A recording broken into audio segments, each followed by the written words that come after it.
How to repair a Murray riding mower brake system. Just like a car, the brake systems on your Murray riding mower are important for safety. Even though your Murray riding mower doesn't go as fast as a car, you're likely to use it on slopes or surfaces with less grip than the road. Over time, your mower's brakes can come out of adjustment and not provide as much stopping power as before. Fortunately, you can readjust and repair your brake system without taking it to a technician. Things you will need: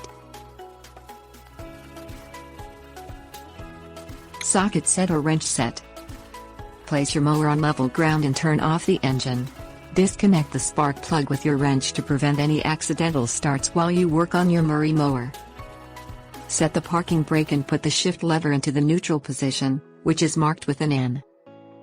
Undo the hex nut with your socket or wrench set by turning it clockwise. Keep turning it until the rear wheels don't move when you push your mower forward. Release the parking brake and move your mower. If it doesn't move, tighten the hex nut by turning it counterclockwise until the unit starts rolling. Set the parking brake and push your mower. If the rear wheels remain in place, the drive brake has been correctly adjusted.